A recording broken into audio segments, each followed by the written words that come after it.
বাসর রাতে বউ সেজে খাটে বসে আছি, কিন্তু তার আসার এখনো নাম নেই। ছেলেটিকে আমি এখনো দেখিনি, আর নামটাও জানি না। ছেলেটির বায়না ছিল বিয়ের আগে কেউ কাউকে দেখবে না। শুনেছি ছেলেদের পরিবারে নাকি 10 না 12টা বাড়ি আছে। ছেলেটি নাকি অনেক বড় লোক, সে একজন ইঞ্জিনিয়ার। আমি সেই কখন থেকে তার জন্য অপেক্ষা করছি। আমার ছেলেটিকে খুব খুব দেখতে ইচ্ছে করছে। কিছুক্ষণ পর দরজায় ঠাস করে আওয়াজ পেলাম, মনে হয় সে এসেছে। তাই আমি একটু নড়ে চড়ে বসলাম। কিছুক্ষণ পর ছেলেটি রুমের ভেতরে ঢুকলো। লাইট নির্বাণ ছিল, তাই কেউ কারোর মুখ দেখতে পাচ্ছি না। হঠাৎ ছেলেটি লাইট জ্বাললো, তাই আমি ওর দিকে তাকালাম। তাকিয়ে আমি তো একেবারে অবাক। তাই আমি বললাম, তুমি এখানে কি করে? তাহলে চিনতে পেরেছিস? আমি ভেবেছি এই 5 বছরে হয়তো চিনতে পারবি না। তার মানে তোমার সাথে আমার বিয়ে হয়েছে? হুম, আমার সাথে তোর বিয়ে হয়েছে। আমি দেখতে পেলাম আবিরের চোখ লাল। হয়তো ও প্রতিশোধ নেওয়ার জন্য আমাকে বিয়ে করেছে। আমি ভয়ে ভয়ে বললাম, আমাকে তুমি কেন বিয়ে করলে? কেন বিয়ে করেছি তাহলে দেখ।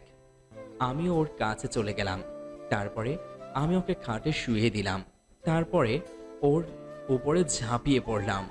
প্লিজ আমাকে ছেড়ে দাও, আমার কিন্তু লাগছে। তাই? এটা তো কিছুই না, কেবল তো শুরু। তোকে আমি বিয়ে করেছি শুধু এগুলো করব তার জন্য। তারপরে 6 মাস পরে ছেড়ে দিব, আমার মনের আশাটা মিটিয়ে। তোর অত্যাচারগুলো আজও আমাকে ভালোভাবে ঘুমাতে দেয় না।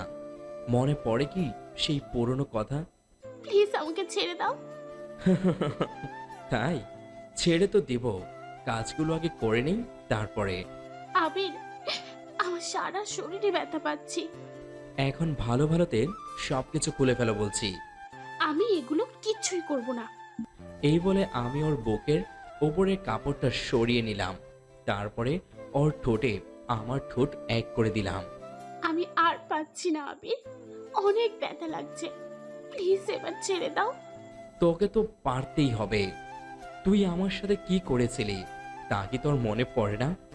আমার কিসের ভুল ছিল? শুধু তোকে আমি ভালোবেসেছিলাম, তাই না? আমি তোমার সাথে অনেক কিছু করেছি, এবারের মতো আমাকে ক্ষমা করে দাও। তোর মতো মেয়েকে করব ক্ষমা? আমাদের প্রতিদিন ফুলসজ্জা হবে, তোকে তালাক দেওয়ার আগ পর্যন্ত। প্লিজ এভাবে বলো না। আমি আবার ওর ঠোঁটে আমার ঠোঁট লাগিয়ে দিলাম, তারপরে হারিয়ে গেলাম ভালোবাসার মহামিলনে। আমি আর পাচ্ছি না। আমার কাজও শেষ, এখন যা সোফায় গিয়ে শুয়ে পড়। এখানে অনেক শীত, আমি কিভাবে শোবো? তোকে পারতেই হবে, তুই যাবি কিনা? আমি যাব না। হারামির বাচ্চা, নাম বিছানা থেকে। শুধু এইটুকু জেনে রাখ, আমি শুধু তোর সাথে এইগুলো করব তাই তোকে বিয়ে করেছি। তারপরে যে সময় আমার মনের সব আশাটুকু মিটে যাবে, তখন তোকে ছেড়ে দেব। আমি ওখান থেকে নেমে সোফায় চলে আসি। সারা শরীরে অনেক ব্যথা করছে আমার। আমি ভাবছি অবশেষে আমার এই দিনটি দেখতে হবে, তা আমি কখনো ভাবিনি, জীবনেও ভাবিনি। যাকে আমি অনেক অত্যাচার করেছি তার হাতে এইগুলো। আমি ভাবছি আর আমার কেমন যেন অনেক শীত শীত লাগছে। আমি শুয়ে পড়ি। আপনারা ভাবছেন কি আমি ওর সাথে কেন এগুলো করেছি? জানতে চান? তার আগে আমার পরিচয়টা দেওয়া যাক। আমি আবির, এই শহরের নামকরা একজন ইঞ্জিনিয়ার। আমাকে চেনে না এমন কোনো মানুষই নেই। আর এই হলো ফারজানা, যার সাথে আমি এতক্ষণ অত্যাচার করেছি। আমি শুধু ওকে বিয়ে করেছি ওর অহংকার ভাঙার জন্য। ও হলো সবচেয়ে একটা অহংকারী মেয়ে। ওর জন্য আমার জীবনটা আজ তছনছ হয়ে গিয়েছে। কেন ওর জন্য আমার জীবনটা এইভাবে তছনছ হয়ে গেছে? চলুন যাওয়া যাক সেই 5 বছর পেছনে। তখন আমি অনার্স প্রথম বর্ষে পড়তেছি। আমরা তখন অনেক গরিব ছিলাম, যেমন ধরেন নুন আনতে পান্তা ফুরিয়ে যেত। ফারজানা ছিল আমার প্রথম ক্রাশ। ওকে আমি ইন্টার ফার্স্ট ইয়ারে যেই সময় পড়ি সেই সময় থেকে ওকে ভালোবেসে ফেলি, কিন্তু কোনো সময় বলতে পারিনি। একদিন আমি আর আমার একজন বন্ধু ক্লাসে বসে আছি, কিছুক্ষণ পর ও বলল, কিরে, তোর নায়িকাকে কবে প্রপোজ করবি? মামা, আমার তো ভয় করে কেমন যেন। তোর প্রপোজ করা লাগবে যে, যেদিন অন্য কারো হয়ে যাবে সেদিন ঠিক পাবি। রাকিব ওকে রাজি হবে? সালা, বলে তো দেখ। হুম, যা, আগামীকালকেই ওকে প্রপোজ করব। ঠিক আছে। আমি সব ক্লাস শেষ করে বাড়িতে চলে আসি। পরের দিন দোকান থেকে একটা গোলাপ ফুল নিয়ে কলেজে চলে আসি। এসে দেখি ফারজানা ওর বান্ধবীদের সাথে বসে বসে কথা বলতেছে। তাই আমি ওকে ডাক দিলাম। কিছুক্ষণ পর ও আমার কাছে আসলো। কি ডাক দিলি কেন? তোকে না একটা কথা বলার ছিল। দূর, কি কথা বল। তোর মতো ছেলের সাথে কথা বললে সবাই সন্দেহ করবে। এখন বল তো কি কথা। ফারজানা, আসলে আমি তোকে যে সময় ইন্টার ফার্স্ট ইয়ারের ক্লাসে যে সময় থেকে দেখি, তখন থেকে আমি তোকে ভালোবেসে ফেলেছি। এতদিন ভয়ের কারণে কিছু বলতে পারিনি। তুই আমার সারা জীবনের সঙ্গী হবি? কথাটা শুনে আমার অনেক হাসি পেল। তবুও হাসি থামিয়ে বললাম, তাই নাকি? তা কেন আমাকে এত ভালো লাগে? জানি না, তবে আমি স্বপ্নে দেখেছি তুই আমার জীবন সঙ্গী। মা, তাই? তোর প্রপোজ আজ আমি গ্রহণ করব না। কালকে যদি তুই আমাকে কলেজে সবার সামনে প্রপোজ করতে পারিস, তাহলে আমি তোকে ভালোবাসবো। আচ্ছা, তুই যেটা বলেছ সেটাই হবে, আমি রাজি। আচ্ছা, এখন চলি রে। ওখান থেকে আমি বান্ধবীদের কাছে চলে না আস্তে আস্তে সাথী বলল, কিরে, এত হাসতে আছো কেন? ওই ছোট লোকের বাচ্চা আমাকে বলে ভালোবাসে। তাই তো তুই ওকে ভালোবাসবি? তোকে পাগলা কুত্তাই কামড়িয়েছে। কত ছেলে আমাকে প্রপোজ করেছে, তাদেরকে আমি ফিরিয়ে দিয়েছি। আর ও তো তো এখন কি করবি? কালকে একটা নতুন খেলা খেলবো। কি খেলা বল আমাকে। তা কালকেই দেখতে পারবি। ওরে যে কালকে কি করব তা আছে শুধু আমার মনে মনে। দেখা যাবে তুই কেমন পারিস। হুম, চল ক্লাসে যাব। আমি ক্লাস করে বাড়িতে চলে আসি। তারপরে বিকেলবেলা একটা শার্ট কিনতে গেলাম, কারণ তা হলো ওকে কালকে প্রপোজ করব। তাই সুন্দর দেখে একটা নীল শার্ট কিনলাম। তারপরে দোকান থেকে আবারও একটা গোলাপ ফুল কিনলাম। পরের দিন কলেজে চলে আসি। এসে রাকিবের কাছে চলে আসি। কিরে, আজকে আবার কাকে প্রপোজ করবি? কারে আবার? আমার নায়িকাকে। ও বলেছে আজকে যদি ওকে আমি প্রপোজ করি তাহলে আমার প্রশ্নের নাকি অ্যান্সার দিবে। আবির, দেখ ফারজানা এসছে। আচ্ছা দোস্ত, চলি রে, ওকে প্রপোজ করে নি, তারপরে তোর সাথে কথা হবে। ঠিক আছে। আমি ফারজানার কাছে চলে আসি। কিছুক্ষণ পর ফারজানা বলল, তুই এসেছিস? চল, ওখানে অনেক মানুষ আছে, ওখানে বলে প্রপোজ করবি।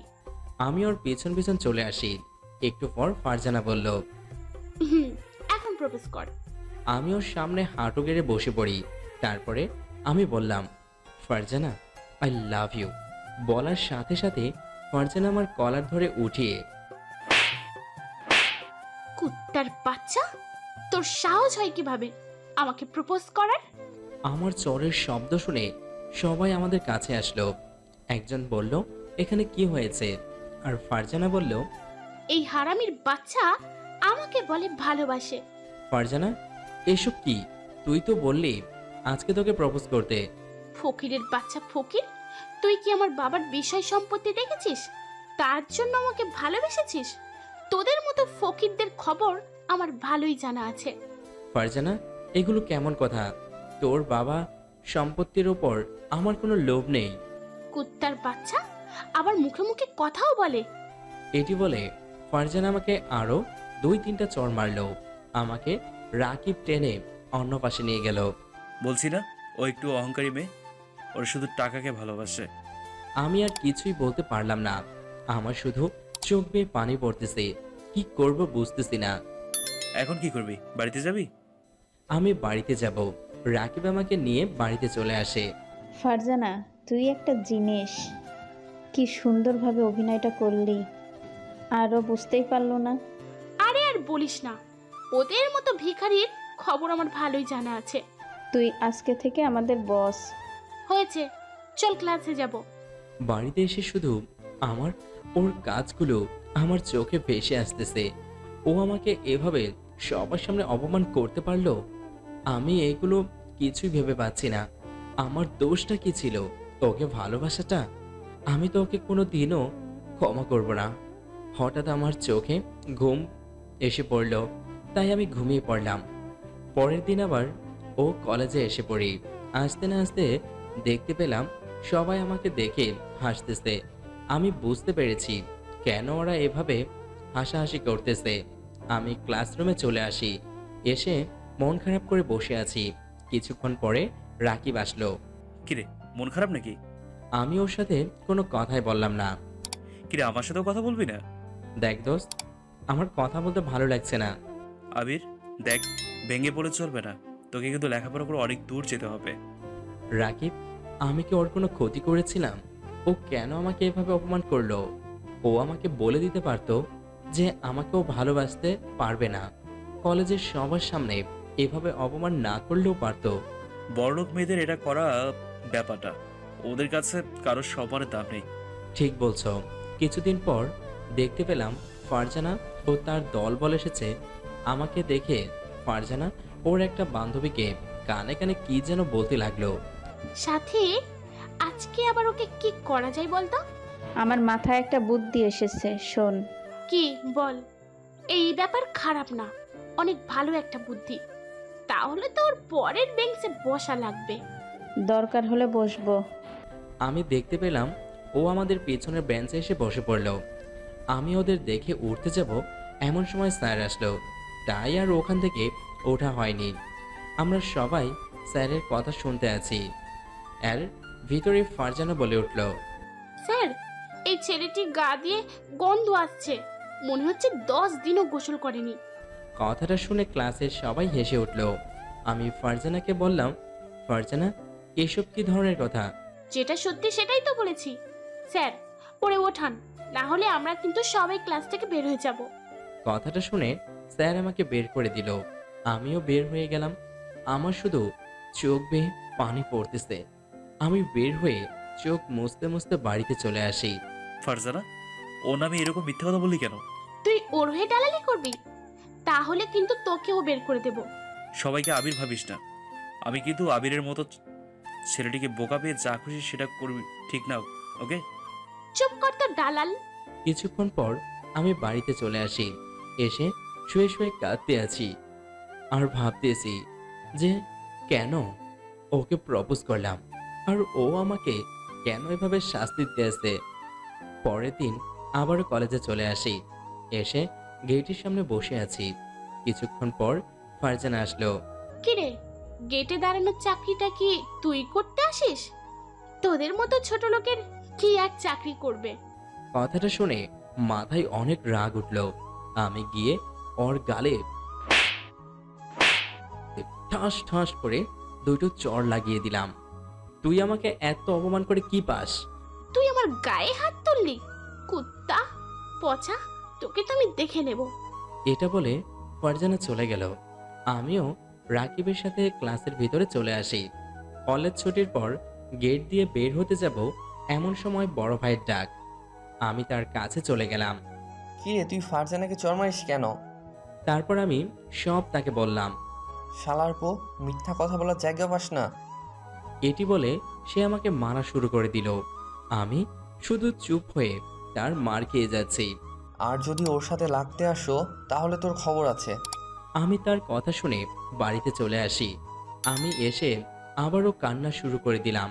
হয়তো ওর জন্য আমার লেখাপড়াটা এভাবে বন্ধ হয়ে যাবে, আমি আর কিছু ভাবতেও পারছি না। তার মার খেয়ে আবার 7 দিন জ্বর ছিল। এভাবে দেখতে দেখতে 1 মাস কেটে।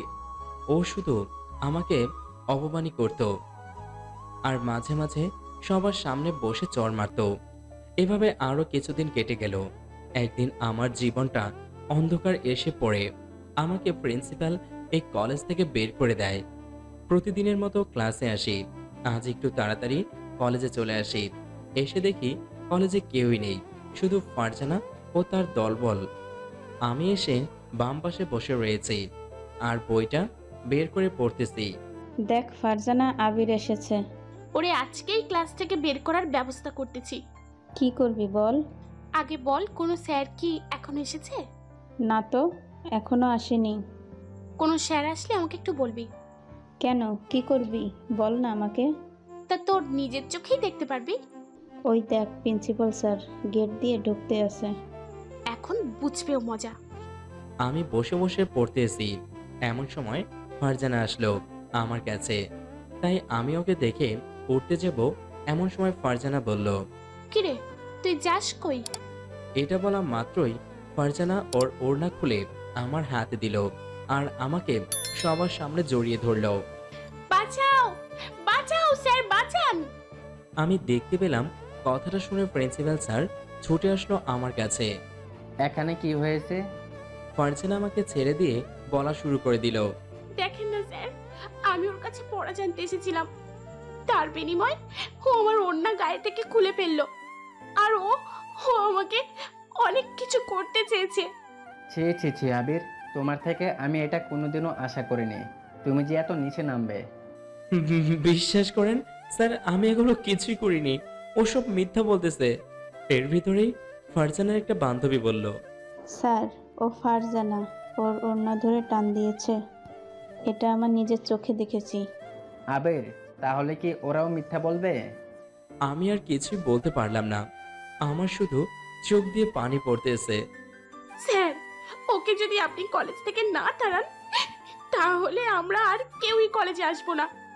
আজকে হয়তো আমার সাথে এটা করেছে, কিছুদিন পরে ও তো অন্য কোনো মেয়ের সাথে এটা করবে, তাই না? ঠিক আছে, তোমরা যেটা বলছো সেটাই হবে। প্লিজ স্যার, আমাকে কলেজ থেকে তাড়াবেন না, এই কলেজ নিয়ে আমার অনেক স্বপ্ন। আমি আর কোনো কথা শুনতে চাই না। স্যার আমার কাছে একটা টিসি ধরিয়ে দিল আর স্যার চলে গেল। আমার চোখ দিয়ে শুধু বৃষ্টির মতো পানি ঝরতেছে।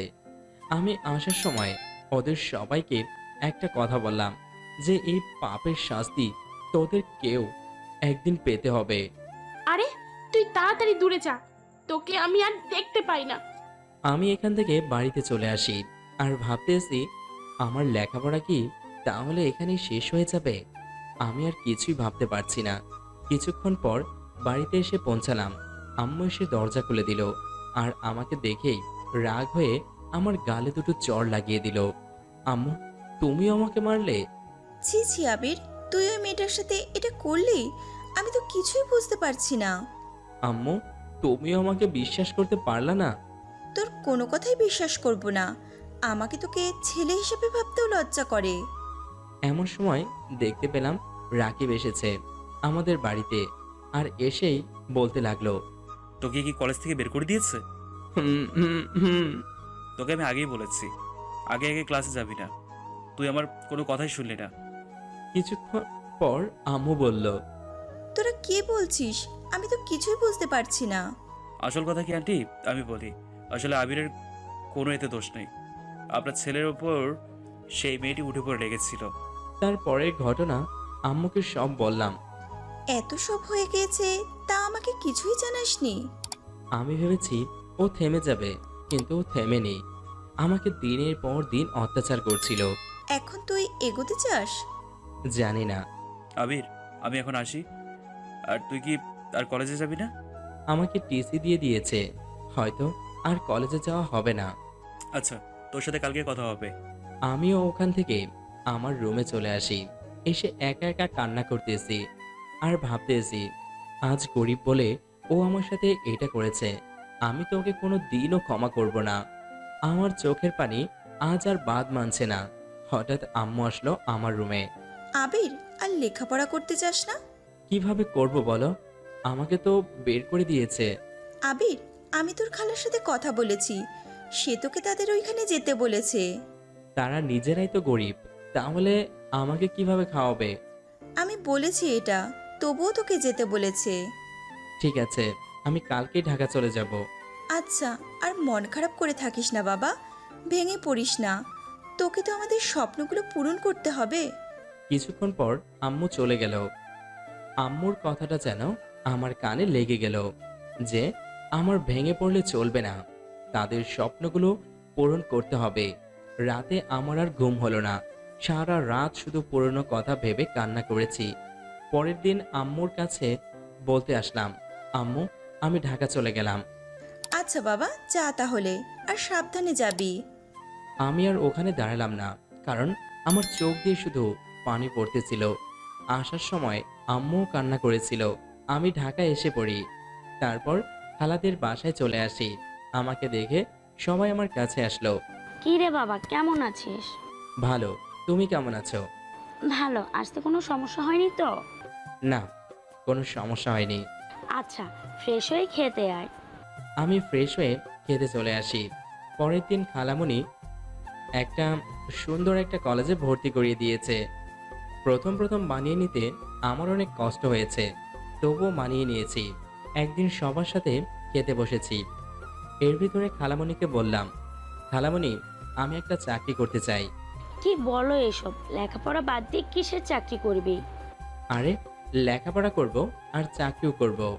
আচ্ছা, তোর খালু যেখানে চাকরি করে সেখানে করতে পারবি? পারবো না কেন? আমাকে পারতেই হবে। আচ্ছা, তোর খালু আসলে বলবো। পরের দিন খালুর সাথে তাদের অফিসে চলে আসি। আমার কাগজপত্র সবকিছু ঠিকঠাক ছিল, চাকরিও হলো, নাইট ডিউটি।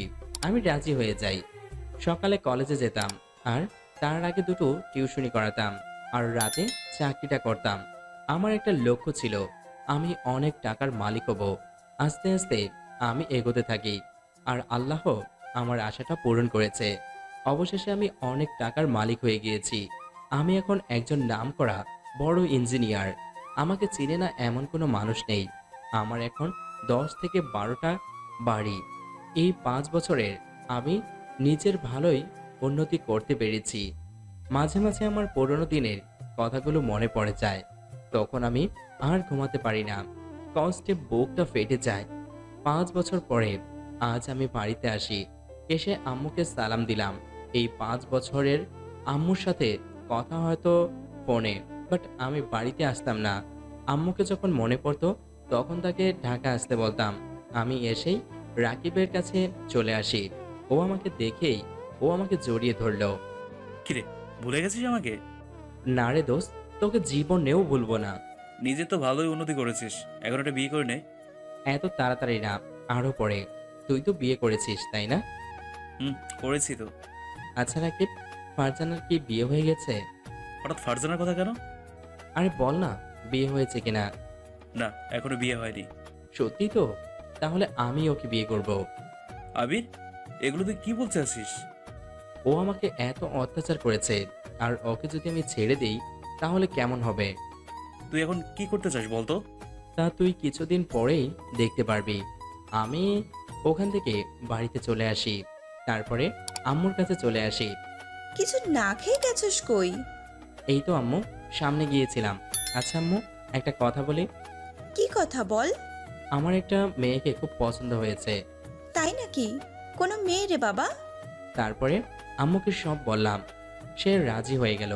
বিকেলবেলা তারা সবাই ফারজানাকে দেখতে গেল, কিন্তু কথা দিয়েছিলাম যে ছেলের মুখ এখন মেয়ে দেখতে পারবে না। বাট তারা আমাদের বিষয় সম্পত্তি দেখে রাজি হয়ে যায়। অবশেষে আমি বিয়েটা করে নিই। আর তারপরের ঘটনা তো আপনারা জানেনই। ওকে ওর পাপের শাস্তি দেবার জন্য আমি ওকে বিয়ে করেছি। এখন আসুন বাস্তবে আসা যাক। দেখতে পেলাম সকাল হয়ে গিয়েছে আর ফারজানা শীতের ভিতরে গুটিসুটি দিয়ে শুয়ে আছে। তাই আমি ওর কাছে চলে আসি। এই যে, ওর তাড়াতাড়ি। কেন? উঠবি না মানে?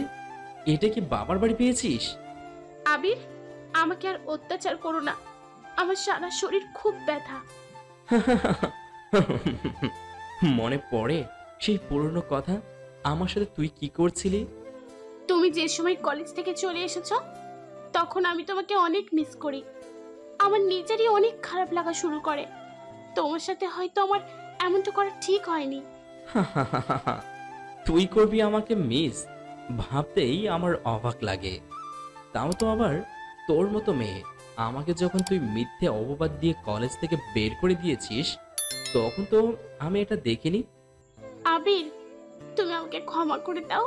আমি গিয়ে ওর গালে ঠাস করে চোর লাগিয়ে দিলাম আর বললাম, এই ক্ষমা চাওয়া কথা তুই আর একদিনও বলবি না। আচ্ছা, আমি এখন কি করব? মরে যাব? আমি তোকে এত তাড়াতাড়ি মরতে দিব না। তোকে তো আমি তিলে তিলে মারবো। আর শোন, এখন ফ্রেশ হ, বাড়ির সব কাজ করবি তুই। আমি তো কোনো কাজ করতে পারি না। পারি না মানে? তোকে পারতেই হবে। আমি আর ওখানে দাঁড়ালাম না, আমি ফ্রেশ হতে ওয়াশরুমে চলে আসি। তারপরে আবুরের আম্মুর কাছে চলে আসি। কি, তোমার ঘুম ভেঙেছে? আম্মু, এখন আর কি কাজ করতে হবে? কি বলো এইসব? বাড়িতে তো কাজের লোক, আর তুমি কি কাজ করবে? তবুও আমার কাজ করা লাগবে। তোমার কোনো কাজ করা লাগবে না, আর তুমি এই বাড়ির নতুন বউ। তার চেয়ে ভালো হবে তুমি আবিরকেই নাস্তাগুলো দিয়ে আসো। আমি নাস্তা নিয়ে আবিরের রুমে চলে আসি। এসে দেখি আবির কাগজে সাইন করছে। তাই আমি আবিরের কাছে চলে আসি। এই নাও, তোমার নাস্তা আমি নিয়ে এসেছি। দিতে গিয়ে সব কিছু কাগজে পড়ে যায়। আমি সরি বলতে যাব, সেই সময় আবির আমার চুল টেনে ধরলো আর আমার চুল ধরে মারা শুরু করে দিল। এটা তুই কি করলি? সরি, আমার হাত কেঁপে সব কিছু পড়ে গিয়েছে। তোকে আজ মেরেই ফেলবো। প্লিজ আবির, আমাকে ছেড়ে দাও, আমার অনেক কষ্ট হচ্ছে। তুই জানিস এটা কত গুরুত্বপূর্ণ কাগজ? আর সবকিছু এভাবে নষ্ট করে দিলি কেন? আমি বুঝতে পারিনি। এখন এইগুলো সব পরিষ্কার কর। আমি করে দিচ্ছি। আমি সব কিছু পরিষ্কার করা শুরু করে দিলাম, আর চোখ বেয়ে পানি পড়ছে। হয়তো এটাই আমার পাপের শাস্তি। আমি ওর সাথে অনেক বড় অন্যায় করেছি, হয়তো সেইটারই শাস্তি দিচ্ছে আমাকে। আমি সব কিছু পরিষ্কার করে বাইরে চলে আসি। কিছুক্ষণ পর আবির আসলো আর এসেই বলা শুরু করে দিল। আম্মু, আজকে থেকে এই বাড়িতে কোনো কাজের লোক থাকবে না। কেন, কি হয়েছে? বাড়ির সব কাজ ফারজানা করবে। আবির, এগুলো কি বলিস? ওনা তোর বউ, ওকে কাজ করতে দিবি কেন? আমি আর কোনো কথা বলতে চাই না। সবাইকে আজ আমি ছুটি দিয়ে দিচ্ছি। আবির, কেন মেয়েটার সাথে এরকম করছিস? পুরোনো দিনের কথা, কথা যদি তোমাকে মনে করিয়ে দেই, তাহলে হয়তো তুমিও ওর সাথে এই একই রকম করবে। কি কথা বল আমাকে।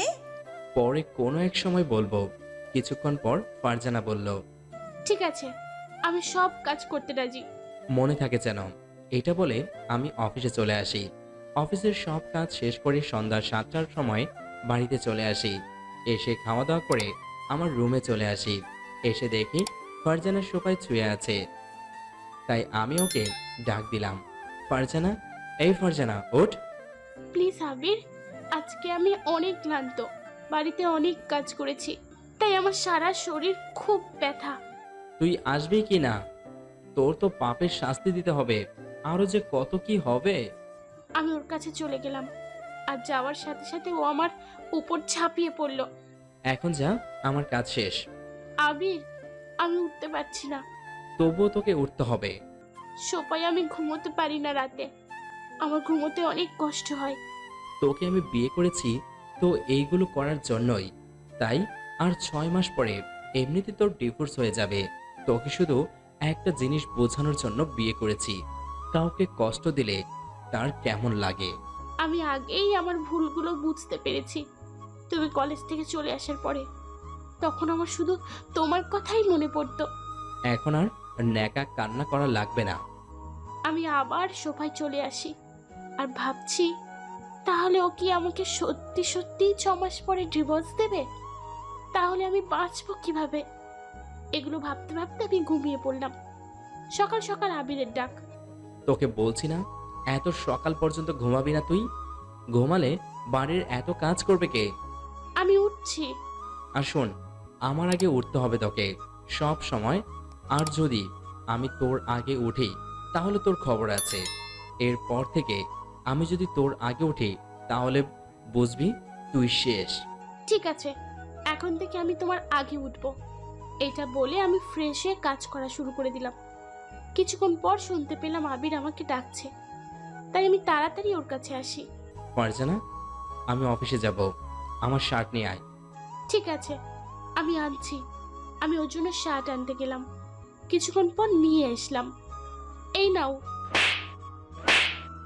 কি হলো? আমি আবার কি করলাম? হারামির বাচ্চা, তোকে শুধু শার্ট আনতে বলছি, সাথে প্যান্ট আনবে কে? সরি, আমি বুঝতে পারিনি। আর যদি একটা ভুল করো তাহলে তো গলা চেপে মেরে ফেলবো। আমি আবার প্যান্ট নিয়ে আসলাম ওর কাছে। কিছুক্ষণ পর ওকে দিয়ে দিলাম। তারপর বললাম, এই কিছু খাবে না? সেটা আমি বুঝবো, তোর কিছু বলা লাগবে না। তুই এখন কাজ করতে যা। আমি গিয়ে আবিরের জন্য খাবার নিয়ে আসলাম। তারপরে বললাম, এগুলো খেয়ে নাও। আমি খাওয়া শুরু করে দিলাম। কিছুক্ষণ পর আমি বললাম, এগুলো কে রান্না করেছে? আমি রান্না করেছি। ওয়াহ, ধু ধু। কি হয়েছে? হারামির বাচ্চা, এগুলো কোনো খাবারের ভিতরে পড়েছে?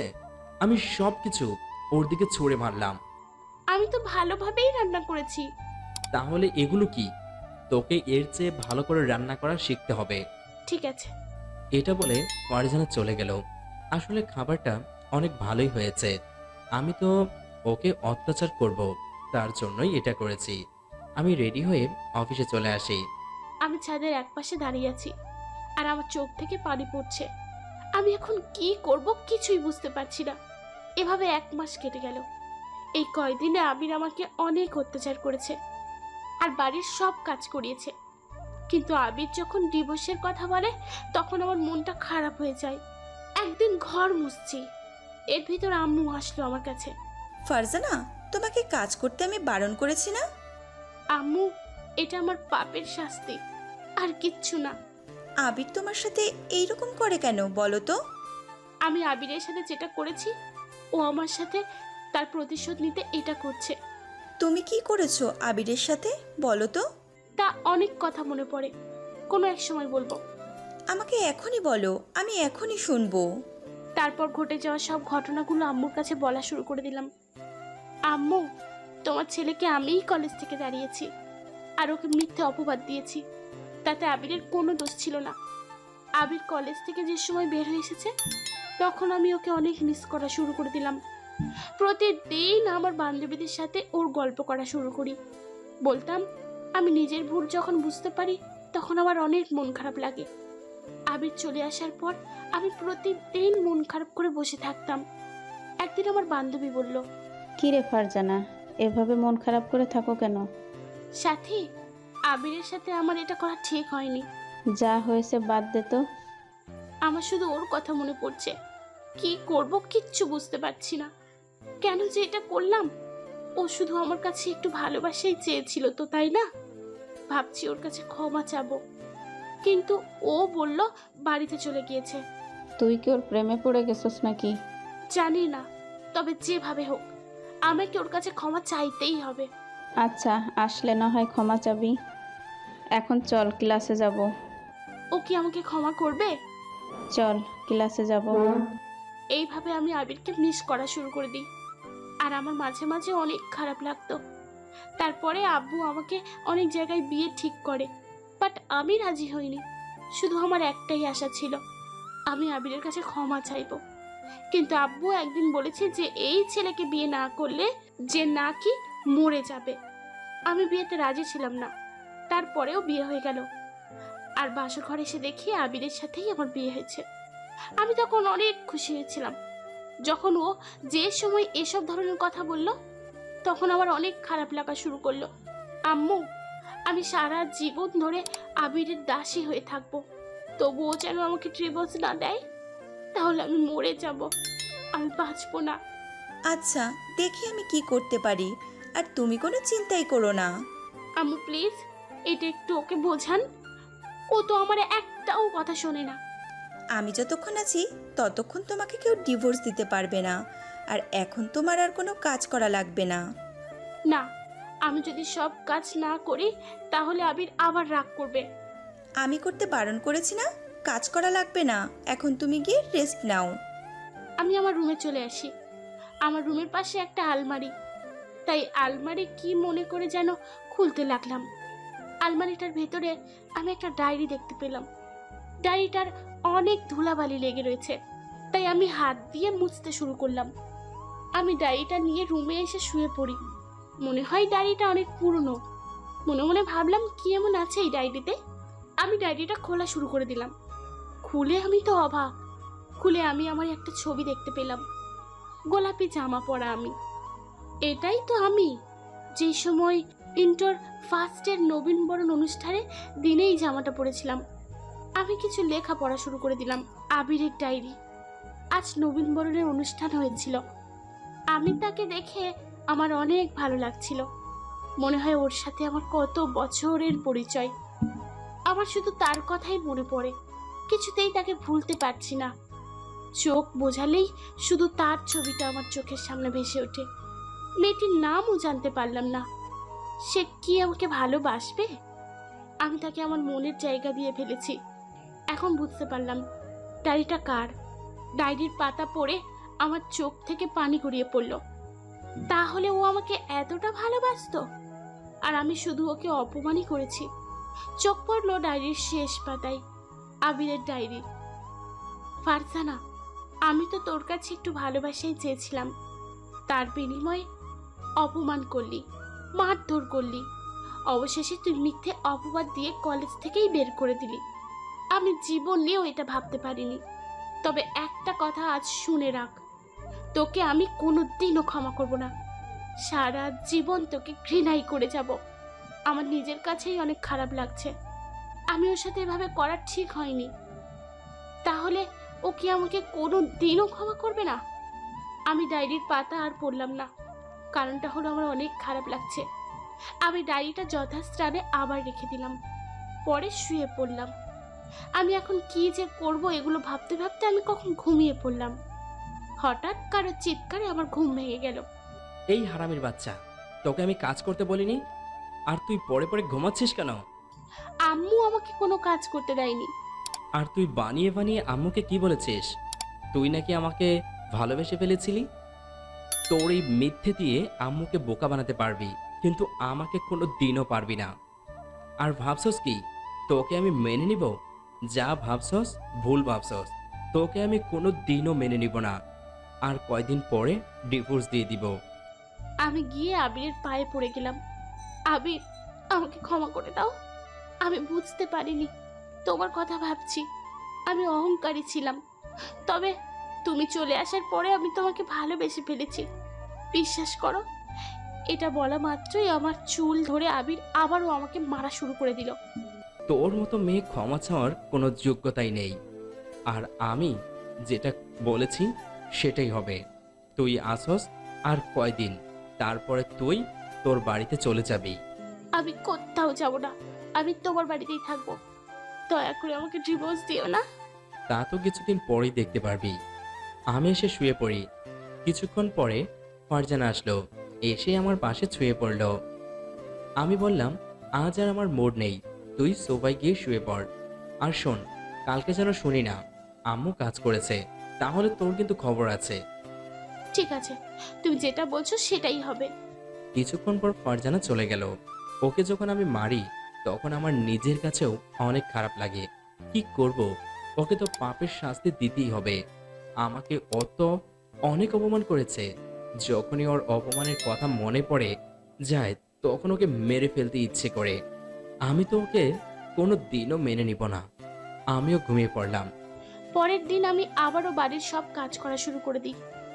আম্মি বারণ করেছে, তবুও তার কথা শুনিনি। এভাবে অনেক দিন কেটে গেল। আমি প্রতিদিন ওর কাছে ক্ষমা চাইতাম, কিন্তু ও তার বিনিময়ে আমাকে শুধু মারধর করত। আর ও যখন ঘুমাতো তখন আমি ওর পা জড়িয়ে ধরে কান্না করতাম। একদিন রাতে বাড়ির সব কাজ করছি, এর ভিতর আবির আসলো আমার কাছে। শোন, আজ তোকে ডিভোর্স দিব। আজ রাত 10টায় ডিভোর্স পেপার দিব, সাইনটা করে দিস। আবির, প্লিজ আমাকে ডিভোর্স দিও না। তুমি যেটা বলেছো আমি তো ঠিক সেটাই করছি। তোকে আমি 6 মাসের জন্য বিয়ে করেছি। আমার কাজও শেষ, আর তোকে শাস্তি দেওয়াও আমার শেষ। এখন আমি আর তোকে রাখতে চাই না। আমি আবিরের পা জড়িয়ে ধরলাম। এখন আর ন্যাকা কান্না করা লাগবে না, এটা বলে আমি ওকে সরিয়ে দিলাম। তারপর আমার রুমে এসে ফ্রেশ হয়ে নিলাম। তারপরে ডিভোর্স পেপার আনতে বের হব।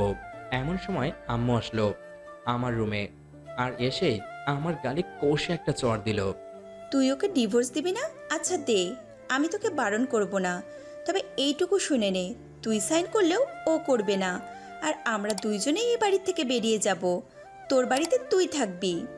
আম্মু, তুমি বের হবে কেন? বের হবে তো ও এখন আমার মেয়ে, আর ওর সাথে আমিও বাড়ি থেকে বের হয়ে যাব।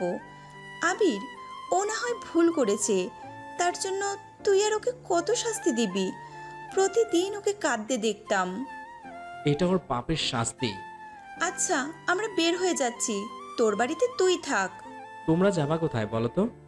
যেই দিকে দুই চোখ যায় আমরা সেই দিকেই যাব। কি করব বুঝতেছি না। তাহলে ওকে কি মেনে নিতেই হবে? দেখতে পেলাম আম্মু চলে যেতে লাগলো। তাই আমি বললাম, ওই আম্মু, আমি ফারজানাকে মেনে নিলাম, তবুও। সত্যি তো? আর শোন, ওকে যদি আর কিছু বলিস তাহলে আমার মরা মুখ দেখবি। আর কিছু বলবো না এখন। বলো তো, তোমার মেয়েটা কোথায়? দেখেছি ছাদে উঠে কান্না করতে করতে। আমিও ছাদে চলে এসে ওকে কোথাও দেখতে পাচ্ছি না। কিছুক্ষণ পর দেখতে পেলাম ও মন খারাপ করে এক পাশে দাঁড়িয়ে আছে। আমি গিয়ে ফারজানাকে জড়িয়ে ধরলাম। আমাকে দেখে ও চুপ হয়ে গেল। তাই আমি বললাম, কি হলো? আমার বউটা কথা বলবে না? আমাকে ডিভোর্স দেবে বলে, তো আমি কথা বলবো কিভাবে? আমি তোমাকে মেনে নিয়েছি আজকে। এটা বলা মাত্রই আমি আবিরকে জড়িয়ে ধরলাম। হয়েছে, আর কান্না করা লাগবে না। অনেক কান্না করেছেন। আজকে আর এই কান্না শেষ হবে না। এটা হলো সুখের কান্না। আচ্ছা আবির, আমাকে কি তুমি ক্ষমা করেছো? হুম, ক্ষমা করে দিয়েছি। চলো রুমে যাব, অনেক রাত হয়ে গিয়েছে। চলো। আমরা ছাদ থেকে নিচে নামতে যাব এমন সময় আম্মু বলল, কি দুজনেই রাগ অভিমান ভেঙেছে?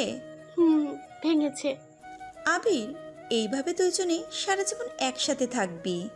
ঠিক আছে। এটা বলে দুজনে রুমে চলে আসি।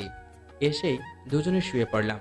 কিছুক্ষণ পর ফারজানা বলল, এই যে শোনো না, আজকেও কি আমায় সোফায় ঘুমোতে হবে?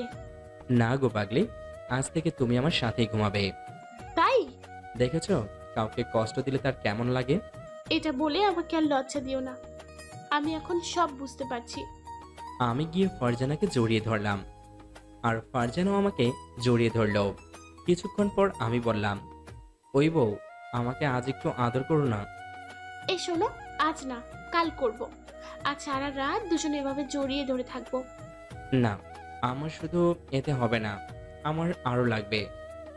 এই, কাছে আসো। আবির কাছে আসার সাথে সাথে আমার ঠোঁট ওর ঠোঁট এক করে দিলাম। বাকিটা আর বললাম না। বেবি নিয়ে যেদিন ফিরবো সেদিন বলবো। এখন আপনারা যান, আর গল্পটা কেমন লেগেছে তা জানাতে ভুলবেন না। আর এরকম আরো গল্প শুনতে চাইলে সাথে থাকবেন, আর কমেন্ট করতে ভুলবেন না। সমাপ্ত।